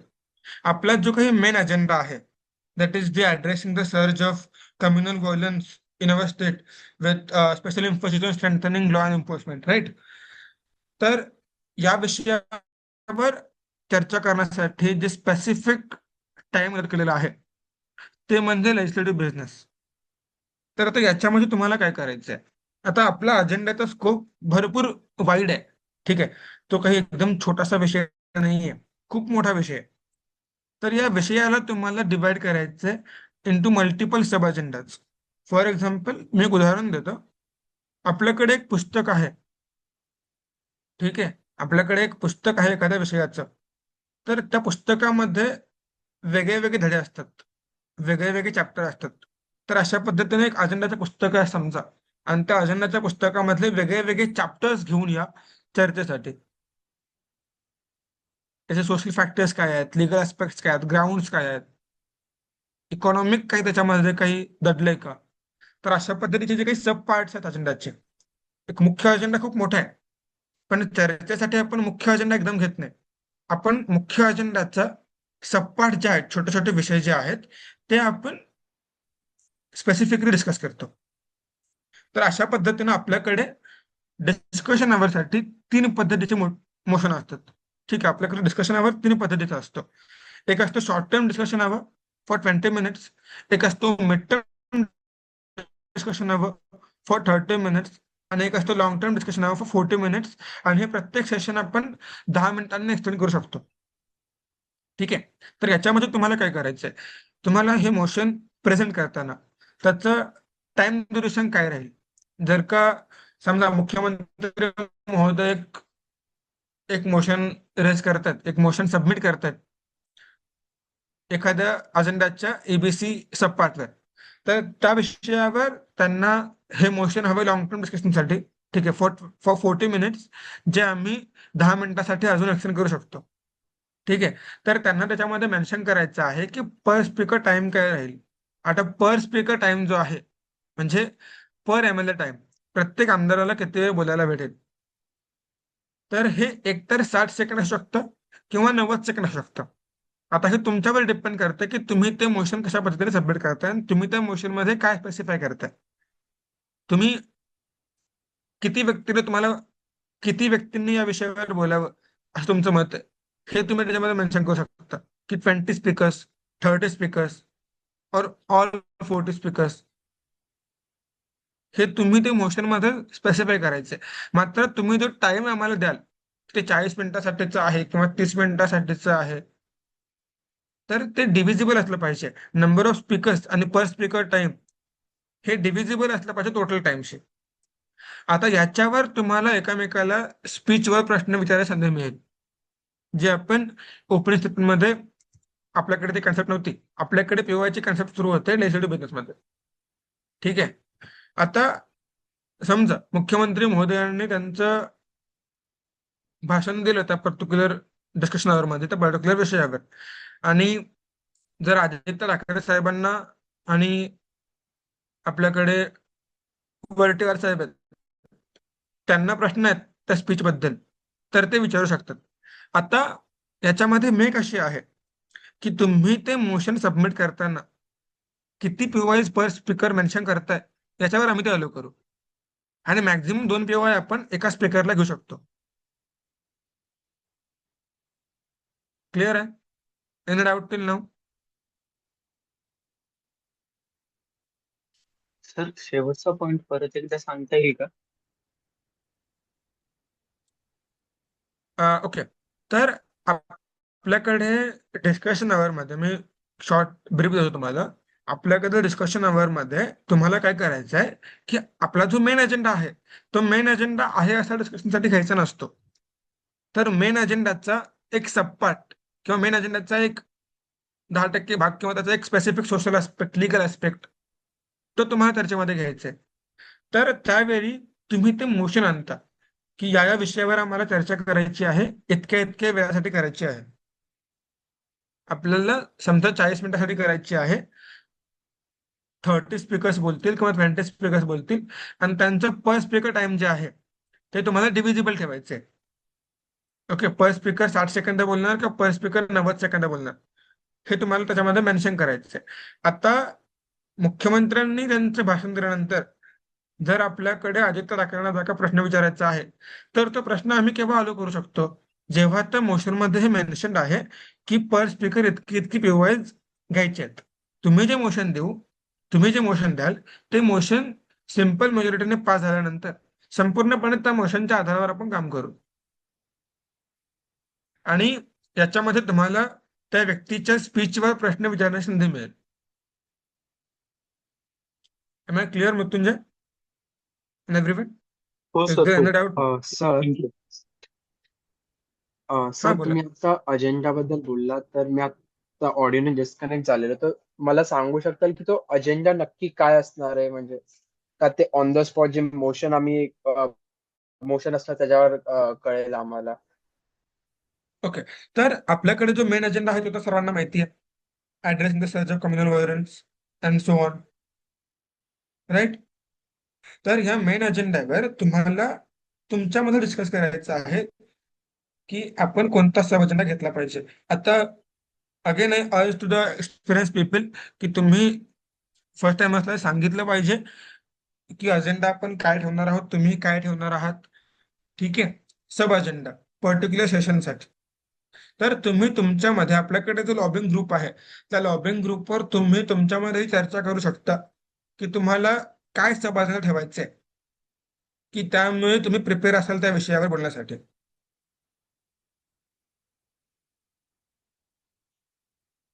M I clear? Okay sir. Anyone else? Okay. Opposition MLA other opposition MLA ला POI रेज करू शकतो का? निश्चितपणे करू शकतो. आम्ही त्याला आलो नक्की. तुम्हाला जर का विचारायचं आहे तर आम्ही त्याला निश्चितपणे आलो करणार. पण तो POI विचारताना तुमची पार्टी पॉलिसी, तुमचा पोर्टफोलिओ पॉलिसी, ठीक आहे, या सर्व गोष्टींचा एक विचार करा. काही हे बघा, जर एखाद्या सभागृहामध्ये सत्ताधारी पक्षाचा आमदार जर मंत्र्यांना जर का प्रश्न विचारू शकतो, तर निश्चितपणे ऑपोजिशनचा एमएलए देखील ऑपोजिशन वाल्यांना प्रश्न विचारू शकतो डिस्कशन मध्ये. पण तो प्रश्न कसा आहे याच्यावर डिपेंड करतं. Ultimately we will be moderating you and we will be marking you. तर तो प्रश्न जर कन्स्ट्रक्टिव्ह असेल तर निश्चितपणे त्याला कन्स्ट्रक्टिव्ह वे मध्ये मार्किंग भेटतील. Clear? Sir doubt in actually हा ना माझा फर्स्ट MUN आहे म्हणजे आतापर्यंतचा. पोर्टफोलिओ तर मला माहित आहे की मला एक्झॅक्टली करायचं काय. अजेंडावर तुम्ही सांगितलं थोडंफार, बट हे तिथे जेव्हा आम्ही असणार त्या हॉलमध्ये कॉन्फरन्स म्हणजे जिथे इव्हेंट होणार आहे त्यात ह्या अजेंडावर कसं बोलायचं ते सांगू शकाल की एक जो आता फर्स्ट कमर आहे माझा सगळ्याचा पहिला MUN आहे हा, त्यासाठी हा अजेंडा कसं त्याने लुकआउट करायचं कसं सांगायचं ते जरा एकदा हेल्प ओके करा. Okay okay. तर आपण आहे ना, आपण या सेशन नंतर सेशनच्या एंडिंगला आहे ना, एक रिसर्चवर स्पेसिफिकली आम्ही तुम्हाला सांगू की तुम्हाला कसं करायचं रिसर्च. एकदा का तुम्ही रिसर्च केलं की मग तुम्हाला कळतं की तुम्हाला काय बोलायचंय. ठीक आहे. पहिली तर गोष्ट तुम्ही अजेंडाचं बॅकग्राऊंड समजून घ्या, त्यासाठी आपण जो बॅकग्राऊंड गाईड प्रोव्हाइड केलेला आहे. आता एक गोष्ट, ज्या व्यक्तींनी बॅकग्राऊंड गाईड काल संध्याकाळच्या आधी डाउनलोड केले त्या व्यक्तींनी ते पुन्हा डाउनलोड करा. कारण ओशी कडून आपला कंटेंट कॉपी करताना त्यांच्या डॉकमध्ये कॉपी करताना ती काहीतरी गोष्टी राहून गेल्या होत्या. ठीक आहे. तर त्या गोष्टी आपण ऍड त्यांना करायला लावलं काल, तर त्याने त्या केलेल्या आहेत. तर त्यामुळं ड्राईव्ह मध्ये गुगल ड्राईव्ह मध्ये जो अपडेटेड स्टडी गाईड आहे तो रेफर करा. क्लिअर? त्यानंतर मी तुम्हाला ऍट द एंड सांगेल की तुम्हाला काय रिसर्च करायचं आहे एक्झॅक्टली. ओके नाही? Okay sir. Okay. Anything else till नाव?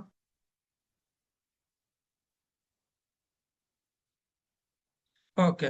तर आपण जे डिस्कशन आवर घेतोय तर एका दिवसामध्ये मॅक्झिमम डिस्कशन आवर्स व्हावेत. ठीक आहे. ही आमची देखील अपेक्षा असेल. तर आता याच्यामध्ये ते मोशन्स काय असणार आहेत, ते नोटिस कशा बनवायच्या आहेत, त्याचा फॉर्मॅट काय आहे. ठीक आहे. हे आपल्याकडे रेडी आहे सगळं मटेरियल. मी तुम्हाला थोड्या वेळानंतर शेअर पण करेन की तुम्हाला नोटिसचे फॉर्मॅट कसे ठेवायचे आहेत. आता हे डिस्कशन आवर जे आहेत, तुम्ही अजेंडाचा एक सब पार्ट डिस्कस केल्यानंतर दुसरा सब पार्ट डिस्कस करण्यासाठी तुम्हाला दुसरं डिस्कशन आवर आणायचे. क्लिअर? डिस्कशन आवर नोटिसेस आहेत. आता फॉर एक्झाम्पल 0 आवर जर आपण क्वेश्चन आवर नंतर घेतोय तर 0 आवरच्या नोटिसेस क्वेश्चन आवर सुरू होण्याच्या आधी आल्या पाहिजेत. डिस्कशन आवर जर आपण लंच ब्रेक नंतर सुरू करतोय तर डिस्कशन आवरच्या नोटिसेस आपल्याला लंच ब्रेकच्या आधी आल्या पाहिजेत. ठीक आहे. तर या पद्धतीनं तुम्ही प्रिपेअर राहा. लॉबी करा एकमेकामध्ये. ठीक आहे. ग्रुप्सचा पुरेपूर वापर करा. ठीक आहे. मेन अजेंडाच्या सब अजेंडा कसे असतील याचे प्लीज एक एक्झाम्पल द्या. ओके. तर मी त्याच्यावर जास्त कमेंट नाही करणार की तुम्हाला सब अजेंडा कसा ठेवायचा आहे. बट प्रत्येक विषयाला काहीतरी सोशल अस्पेक्ट असतो, लिगल ग्राउंड असतात, वैसे वैसा काहीतरी इकॉनॉमिकल त्याचे इम्प्लिकेशन असतात, सोशल इम्प्लिकेशन असतात. तर या कोणत्याही विषयावर तुम्ही ती चर्चा करू शकता. क्लिअर? सर अजून एक क्वेश्चन आहे. सर प्रत्येक हा बोल. आरच्या नोटीस कोणत्या आरच्या आधी आल्या पाहिजेत हे एकदा प्रत्येक आर साठी सांगून देताल का? येस. तर हे बघा, आपल्याकडे जो 0 आवर असणार आहे तर त्या 0 आवरच्या नोटिसेस आपल्याला क्वेश्चन आवर सुरू होण्याच्या आधी आल्या पाहिजेत. ठीक आहे.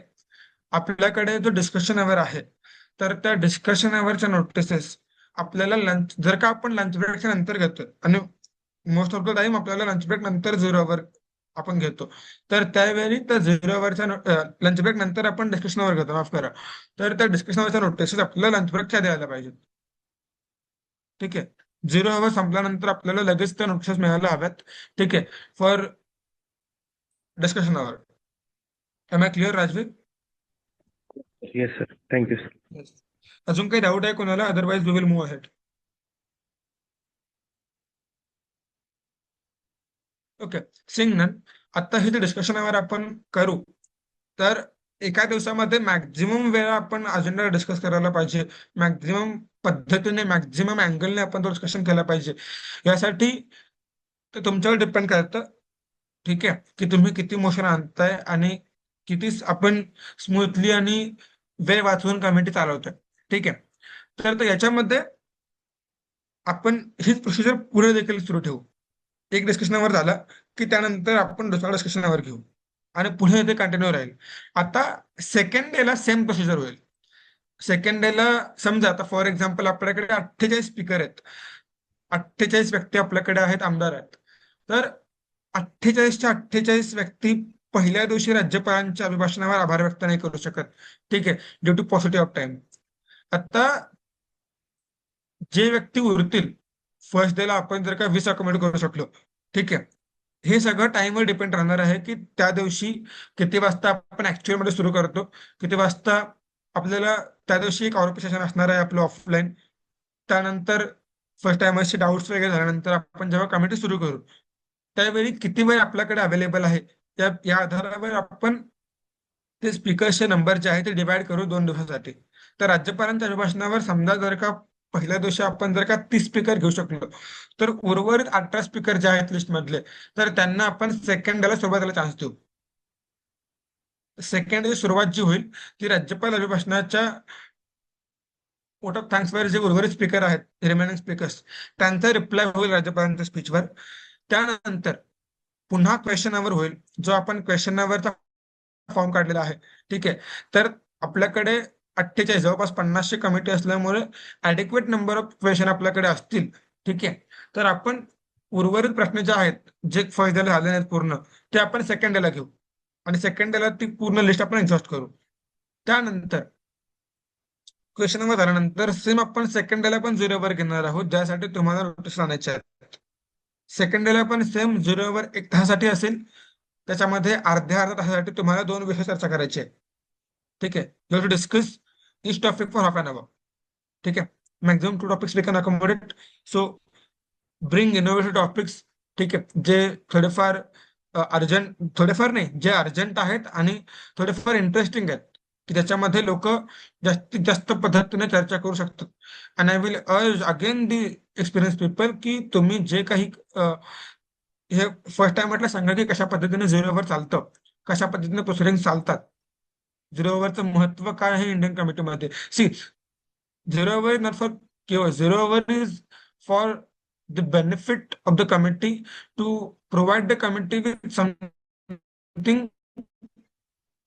that the committee wasn't even expecting.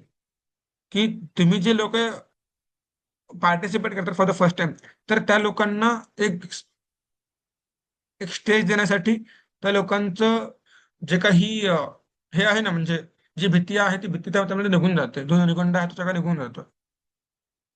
एकदा का तुम्ही 0 मध्ये ती डिबेट केली ना तर त्यानंतर तुम्ही डिस्कशन मध्ये बोलण्यासाठी ते कॉन्फिडंट येणं बनता आणि तुम्ही ती त्याच्यामध्ये त्या कॉन्फिडन्सने उतरता मग. ठीक आहे, तर त्यासाठी तुम्ही जे काही अजेंडा डिस्कस कराल फॉर 0 फॉर डिस्कशन हवं, ठीक आहे, ते लॉबी करा, तुमच्यामध्ये प्रायर डिसाईड करा. असं नको व्हायला की तुम्ही कॉन्फरन्सच्या दिवशी येऊन तिथे डिस्कस करताय. ठीक आहे, निश्चितपणे ते देखील काउंट केलं जाईल, but we will request you की ते तुम्ही आधी प्रायर डिस्कस करा, जेणेकरून फर्स्ट टाइमर्सला प्रिपेअर करण्यासाठी तुम्हाला सर्वांनाच प्रिपेअर करण्यासाठी एक इक्वल अपॉर्च्युनिटी राहील. ठीक आहे, तर सेकंड डेला 0 झाल्यानंतर आपण पुन्हा डिस्कशन कडे येऊ आणि कन्सिडरिंग आपल्याकडे सेकंड डेला सुरुवातीला 4 तास आहेत, नंतर 1.5 तास आहे ॲज पर द आयटिनरी. तर आपल्याकडे कमीत कमी आपण एक डिस्कशन आवर सेकंड डेला घेऊ शकतो. तर सेकंड डेला पण सेम डिस्कशन आवर होईल, ज्याच्या नोटिसेस तुम्हाला 0 आधी द्यायचे आहेत. 0 नोटिसेस अगेन क्वेश्चन आधी द्यायचे आहेत. हा सेम फ्लो सेकंड डेला पण राहील. सॉरी, आणि सेकंड डेच्या लंच ब्रेक नंतर आपल्याकडे जो 1.5 तासाचा वेळ आहे त्या 1.5 तासामध्ये आपण पेपर वर्क घेतोय. आता ही पेपर वर्क जी आहे तुम्हाला त्या पेपर वर्कच्या रिगार्डिंग फर्स्ट डेच्या at the end of the first day आपण तुम्हाला त्याच्यावर आहे ना स्पेसिफिकली सांगू, कारण जर का आता सांगितलं तर ते it will be much complicated for the first timers. आणि त्यामुळे आपण पेपर वर्क काय असणार आहे यावर आपण at the end of first day आपण तुम्हाला त्याच्यावर आहे ना सांगू ते काय असणार आहे ते. आतापर्यंत कोणाला काही डाऊट आहे का प्रोसिजर मध्ये?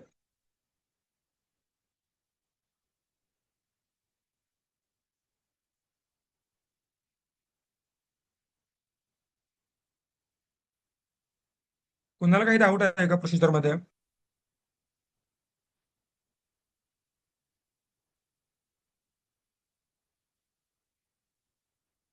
बघा, काही डाऊट असेल आत्ता विचारून घ्या, नाहीतर मी परत कॉन्फरन्सच्या दिवशी एकदम शॉर्ट मध्ये आरोपी सगळं एक्सप्लेन करणारच आहे.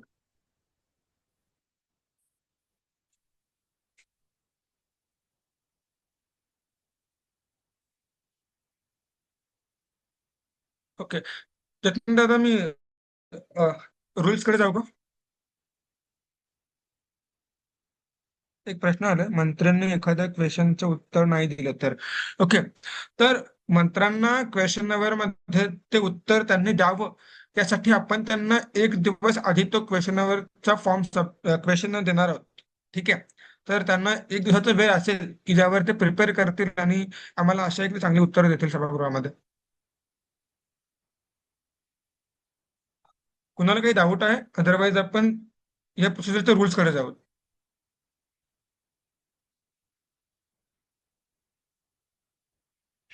ओके, तर जी आपल्याकडे ही आता जी काही प्रोसिजर आहे कमिटीचा जो काही फ्लो आहे तो सर्वांना क्लिअर आहे.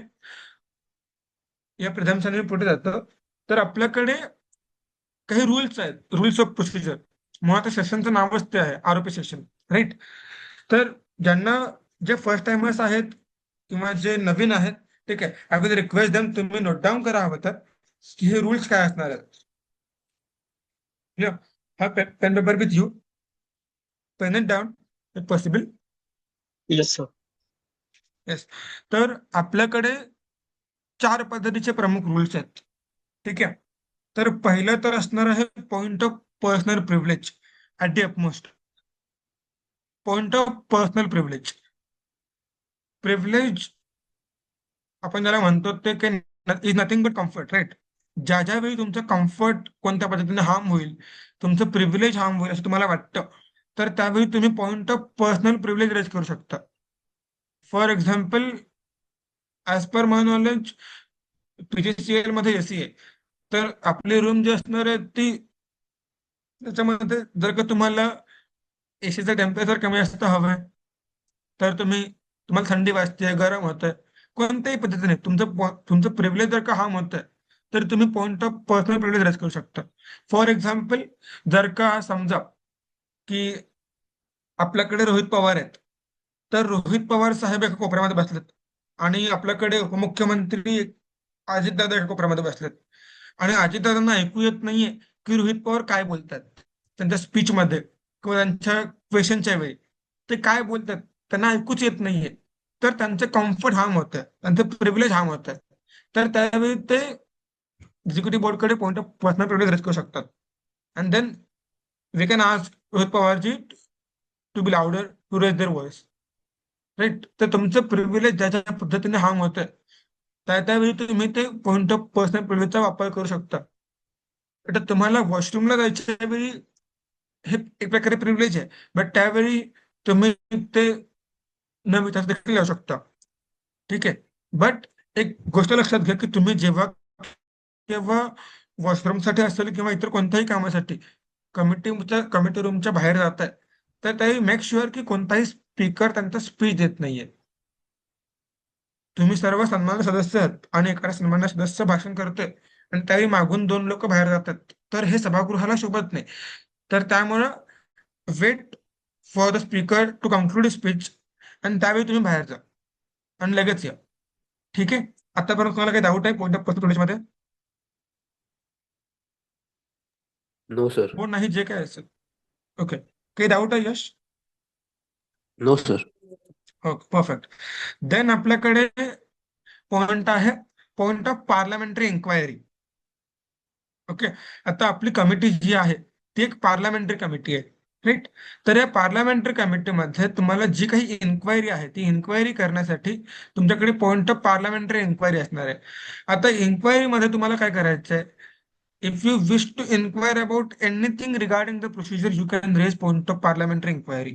तुम्हाला प्रोसिजर बद्दल जी काही इन्क्वायरी करायची आहे, जी काही क्वेरी आहे ती तुम्हाला इन्क्वायरी करायची आहे, त्यावेळी तुम्ही तो point of parliamentary inquiry raise करू शकता. की फॉर एक्झाम्पल, एखाद्या सन्मान्य सदस्यांना जर का झिरो नंतर काय होणार आहे माहिती नाहीये. If they have the query की याच्यानंतर काय होणार आहे आणि they want to inquire it. ठीक आहे, तर अशा वेळी त्यांनी तो point of parliamentary inquiry raise करायचा आहे. तुम्हाला पॉइंट रेज करायचा म्हणजे काय करायचंय, तुमच्याकडे जे प्लग कार्ड दिले जातील ते प्लग कार्ड तुम्हाला वरती करायचे आहेत. तुम्हाला ते प्लग कार्ड रेज करायचे आहेत is a point of parliamentary inquiry. Simple गोष्ट आहे. क्लिअर? काही डाऊट आहे कुणाला याच्यामध्ये? सर ते आपण कार्ड वरती करणार तर त्यामध्ये आपण क्वेश्चनच विचारू शकतो ना? नाही, तुम्ही फक्त क्वेश्चन विचारण्यासाठी कार्ड नाही करत. तुम्हाला ज्या ज्या वेळी बोलायचं सभागृहामध्ये त्या त्यावेळी तुम्हाला कार्ड उचलायचंय. तुमचं जे काही प्लग कार्ड असेल त्या त्यावेळी तुम्हाला ते उचलायचंय प्रत्येक वेळी. ठीक आहे, थँक्यू सर.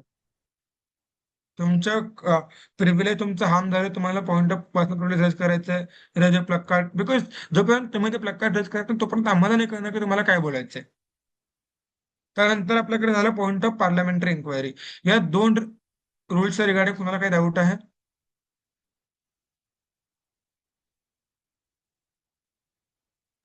कोणाला काही डाऊट आहे नो का? Sir, no sir. ओके, तर याच्यानंतर आपल्याकडे आहे पॉइंट ऑफ इन्फॉर्मेशन. ठीक आहे, आता तुम्ही ज्या ज्या वेळी लेजिस्लेटिव्ह बिझनेसमध्ये आता पॉइंट ऑफ इन्फॉर्मेशन जो आहे तो केवळ आणि केवळ डिस्कशन अवरसाठी अवेलेबल असेल.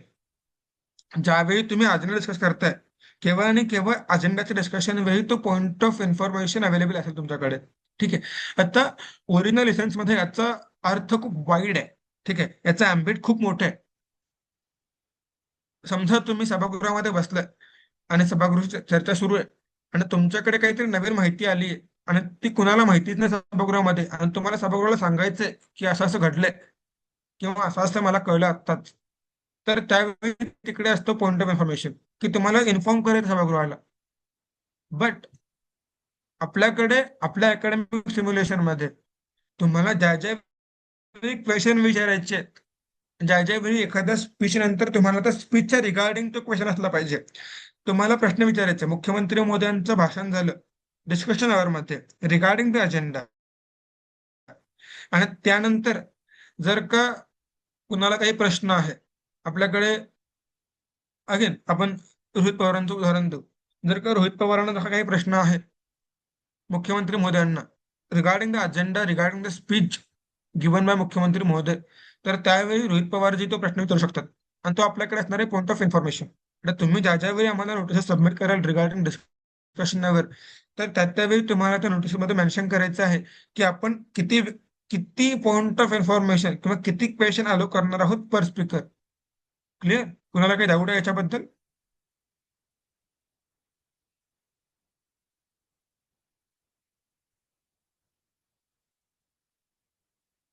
Any doubt till now?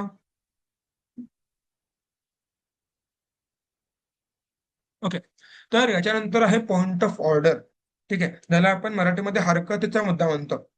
तर या पॉइंट ऑफ ऑर्डर मध्ये जी आपण ऑर्डर सेट करतो, कमिटीचा फ्लो असताना कमिटीची फ्लो म्हणजे कमिटीची एक ऑर्डर आहे की याच्यानंतर हे होणार आहे, याच्यानंतर हे होणार आहे. ठीक आहे, तर ती ऑर्डर जर का एक्झिक्युटिव्ह बोर्ड कडून जर का फॉलो नाही झाली तर तुम्हाला एक एक ती संधी आहे की आम्हाला सांगणं की पॉइंट ऑफ ऑर्डर हे चुकलंय. असं काही होणार नाही. ठीक आहे, आय अश्युअर यू. बट अशा वेळी तुम्हाला तो पॉइंट ऑफ ऑर्डर रेज करायचा आहे. फॉर एक्झाम्पल, समजा आपण डिस्कशन आवर साठी एक स्पीकर्सची लिस्ट रेकग्नाइज केली होती, A followed by B followed by C followed by D. A B चं स्पीच झालं आणि आपण डायरेक्ट जर का डी जर का बोललो की तुम्ही स्पीच द्या, तर याच्या वेळी सी जो आहे though C was recognized, C couldn't get the opportunity to speech to speak in their particular motion and to deliver the speech. Right? जर इथे सी रेकग्नाइज होता पण तरी देखील त्याला स्पीच द्यायचा मौका नाही भेटला, तर अशा वेळी केवळ सी हा पॉइंट ऑफ ऑर्डर रेज करू शकतो की सर आय वॉज रेकग्नाइज्ड आणि तरी देखील तुम्ही मला संधी नाही दिली. तर ज्या ज्या वेळी ऑर्डर डिसरप्ट होतीये, असं होणार नाही, अगेन अश्युअर यू, पण अशा वेळी तुम्हाला तो पॉइंट ऑफ ऑर्डर आहे की तुम्ही सांगू शकता की ही ही ऑर्डर आपण एस्टॅब्लिश केली होती आणि ती फॉलो नाही झाली. Am I clear till now? Yes sir. Okay. तर आता आपल्याकडे अजून एक पॉइंट आहे जो थोडा सेकंडरी आहे बट तितकंच इम्पॉर्टन्स त्याला देखील आहे, तितकंच वेटेज तो कॅरी करतो. जसं की तुम्ही सर्व सन्मान्य सदस्य आहात, तुम्ही सन्माननीय भाषेमध्ये एकामेकाप्रती सन्माननीय पद्धतीने वागाल असं आम्ही प्रिझ्युम करतो. समजा एखाद्या वेळी एखाद्या व्यक्ती जर दुसऱ्या व्यक्तीबद्दल काहीतरी डेरोगेटरी बोलला, काहीतरी अनऍक्सेप्टेबल अनपार्लमेंटरी कमेंट केली, तर अशा वेळी ज्या व्यक्तीवरती कमेंट केली गेली आहे त्यांना रिप्लाय करण्याची संधी मिळण्यासाठी आपल्याकडे राईट टू रिप्लाय आहे. आता याच्यामध्ये एक मेक अशी दडलेली आहे, जर ती कमेंट करताना तुमचं नाव घेऊन कमेंट केली आहे तर तुम्हाला तो राईट टू रिप्लाय मिळू शकतो. अदरवाईज तुम्हाला जी गोष्ट तुमचं नाव मेन्शन केलंच नाहीये ती गोष्ट स्वतः ओढून घेण्याची काहीही गरज नाहीये. बरोबर. फॉर एक्झाम्पल, जर समजा एकनाथजी शिंदे म्हणले की आपल्या सभागृहामध्ये एक पेंग्विन बसलाय, तर आता हे कोण आहे काय आहे त्यांनी नाव नाही घेतलं कोणाचंही, ठीक आहे, तर अशा वेळी तो रिप्लाय येत नाही. एकनाथ शिंदेने देखील असं काही बोलू नाही, ठीक आहे, बट जर समजा बोलले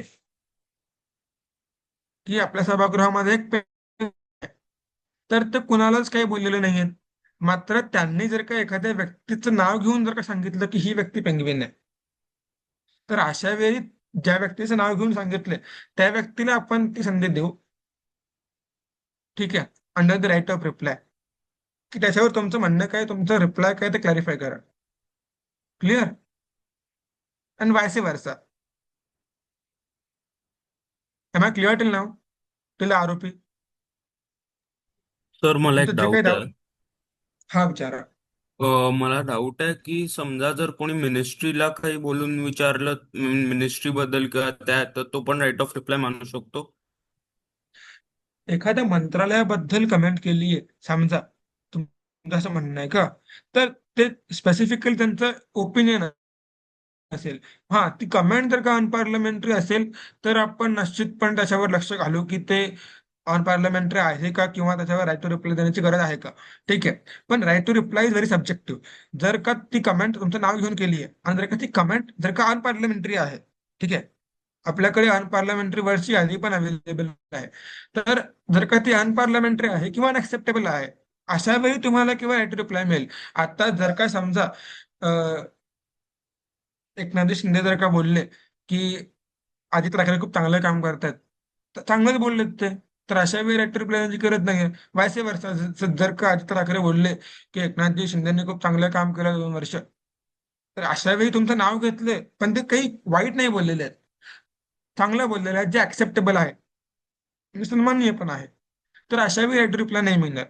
जर का एखादी गोष्ट अनपार्लमेंटरी असेल किंवा एखादी गोष्ट ऍक्सेप्टेबल नाहीये किंवा अपमानकारक आहे, अशा वेळी ती संधी मिळेल तुम्हाला, अदरवाईज नाही मिळणार. Am I clear?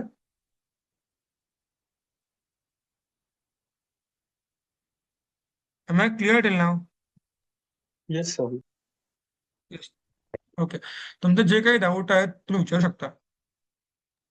कमिटीच्या फ्लो मध्ये कुणाला काही डाऊट आहे की आपण कशा पद्धतीने सुरू करणार आहोत, रुल्सच्या रिगार्डिंग कुणाला काही डाऊट आहे का? सर मला एक डाऊट आहे. हा बोला. तर समजा एखाद्या सन्माननीय सदस्याने त्याचं भाषण देताना किंवा प्रश्न पॉइंट ऑफ इन्फॉर्मेशन भाषणावर विचारताना जर त्यांनीच रॉंग इन्फॉर्मेशन कोट केली, तर त्याच्यासाठी आपल्याला कुठला पॉइंट घेता येईल का त्याच्यावर? ओके. तर राजवीरजी, मी अगेन पुन्हा हे हायलाइट करेन की जेव्हा आम्ही म्हणतो की तुम्ही सर्व सन्मान्य सदस्य आहात, तर सन्मान्य सदस्य सभागृहामध्ये जे काही बोलतात it is an present fact की ते जे बोलतायत ते खरं आहे, is true and nothing but true. मात्र जर का एखादी गोष्ट, आता हे बघा, एखादी गोष्ट जर का फॅक्च्युअल इनकरेक्ट आहे तर be assure that the executive board is aware about it. ठीक आहे, तुम्ही स्पीच मध्ये कंटेंट काय देताय, ठीक आहे, आणि तो किती खरा आहे या आधारावर तुम्हाला मार्किंग भेटणार आहे सर्वांना, ठीक आहे. तर त्यामुळे त्याच्याबद्दल चिंता नका करू की एखाद्या व्यक्ती जर का काही चुकीचं बोलतोय तर त्याचं काय करायचंय. आता मी तुम्हाला एक गोष्ट सांगतो. डिस्कशन अवर मध्ये ज्यावेळी तुमच्याकडे पॉइंट ऑफ इन्फॉर्मेशन आहे क्वेश्चन विचारण्यासाठी, तर अशा वेळी तुम्ही त्या क्वेश्चनच्या माध्यमातून त्यांची चूक देखील हायलाइट करू शकता आणि तुमचा प्रश्न देखील विचारू शकता. फॉर एक्झाम्पल जर का एकनाथजी शिंदे बोलले की मी 3 वर्ष महाराष्ट्राचा मुख्यमंत्री होतो आणि माझ्या 3 वर्षाच्या काळामध्ये मी इतकं इतकं केलं. आता प्रामुख्याने बघायचं झालं तर ते अंदाजे 2.5 वर्ष महाराष्ट्राचे मुख्यमंत्री होते, बरोबर आहे. ते 30 जून पासून महाराष्ट्राचे मुख्यमंत्री होते आणि जर का समजा ते म्हणले की मी 24 जून पासून आहे 2022 साली, तर ती फॅक्च्युअल इनकरेक्ट गोष्ट आहे. आता याच्यामध्ये काय होतं की काही काही वेळा त्या गोष्टी स्लिप ऑफ टंगने पण होतात. तुम्ही बोलता बोलता काही गोष्टी स्लिप ऑफ टंगने बोलून जातात, ठीक आहे. तर अशा वेळी देखील जर का तुम्हाला जर का ती हायलाइट करायची आहे, आता ते आम्हाला माहिती आहे की ती कितपत खरी आहे कितपत खोटी आहे, ओके. पण जर का तुम्हाला जर का हायलाइट करायची आहे तर तुम्ही समजा फॉर एक्झाम्पल जर का ती आदित्यजीने हायलाइट करायची आहे, त्यांच्या पीओआय मध्ये ते विचारू शकतात की सर तुम्ही अंदाजे 2.5 वर्ष मुख्यमंत्री होता, मग तुम्ही 3 वर्ष कोणाच्या आधारावर बोलताय, ठीक आहे. आणि त्यानंतर तुम्ही तुमचा प्रश्न विचारू शकता जो काही तुम्हाला प्रश्न विचारायचा आहे, क्लिअर. पण आपल्याकडे एक इंडियन कमिटीजमध्ये इंडियन पार्लमेंटरी जी काही सिस्टीम आहे त्याच्यामध्ये एक प्रिन्सिपल आहे की तुम्ही सर्व ऑनरेबल डिग्निटरीज आहात आणि तुम्ही जे बोलताय ते खरं बोलताय, कारण की तुम्ही लोकप्रतिनिधी आहात. आणि लोकप्रतिनिधी जर का सभागृहामध्ये बोलतात तर ते ऑन रेकॉर्ड सह खरं बोलतात, अशी एक कन्सेप्ट आहे आपल्याकडे, clear.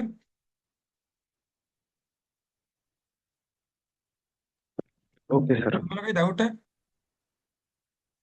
Regarding the flow, regarding the procedure?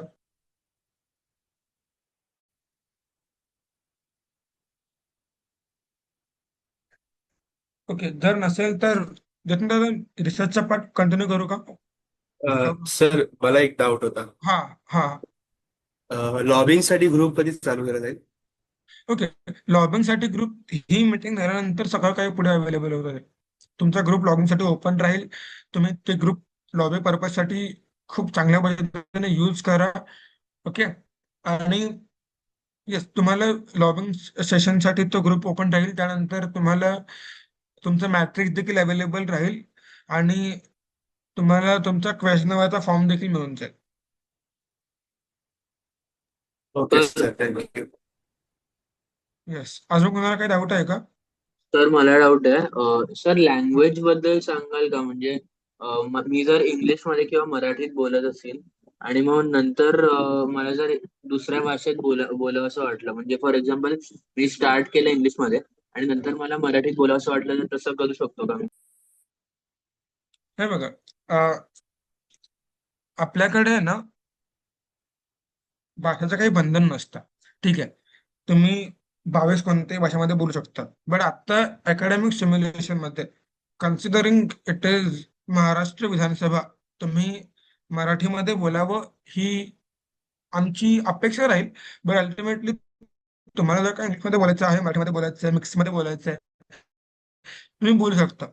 But आमच्याकडून जी प्रोसिजर आम्ही घेऊ, एक्झिक्युटिव्ह बोर्ड जी प्रोसिजर रन करेल ती संपूर्णपणे मराठीमध्ये रन करेल.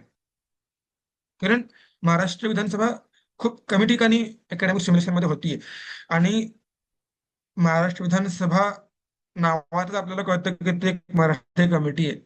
तर अशा वेळी आपण आपली प्रोसिजर जी आहे एक्झिक्युटिव्ह बोर्ड कडून ती आम्ही मराठीमधून करू. तुम्ही स्पीच कोणत्या लँग्वेज देऊ शकता, मराठी, इंग्लिश, बट प्रेफरेबली ते मराठीमध्ये असावं. हो सर. येस, काही डाऊट आहे अजून? येस, तर आता कन्क्लुडिंग पार्टकडे येत असताना आपण स्पेसिफिकली रिसर्च काय असला पाहिजे, काय कंटेंट तुम्ही क्वालिटी कमिटीकडे आणू शकता, याच्यावर आपण बोलणार आहोत. पहिली तर गोष्ट, तुम्हाला जे काही बॅकग्राऊंड गाईड प्रोव्हाइड केलेलं आहे, ठीक आहे, ते बॅकग्राऊंड गाईड थ्रू आउट तुम्ही ते एकदा नव्हे दोनदा वाचून घ्या, ठीक आहे. त्याच्यामध्ये तुम्हाला या अजेंडाचा संपूर्णपणे एक बॅकग्राऊंड दिलं गेलेलं आहे, काय इम्पॉर्टंट आहे, कसं इम्पॉर्टंट आहे, ठीक आहे. तर तुम्हाला गोष्टी त्याच्यामध्ये कळून येतील. आता एक मिनिट. Yes.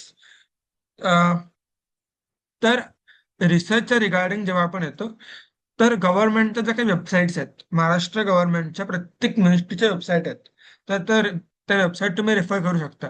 आपण आता महाराष्ट्र विधानसभेमध्ये आहोत तर महाराष्ट्र विधानसभेची देखील त्या ठिकाणी एक MLA.org.in नावाची वेबसाईट आहे.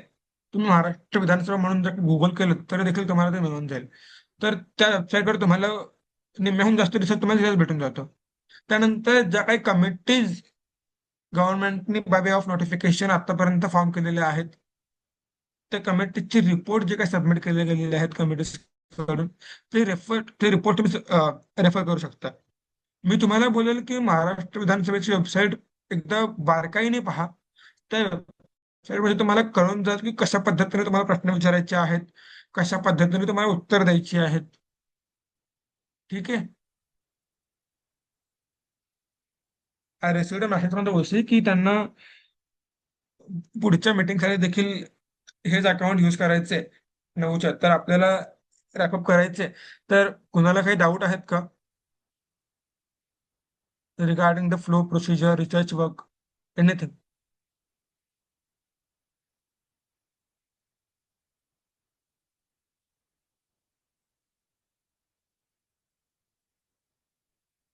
कुणालाच काही डाऊट नाहीये का?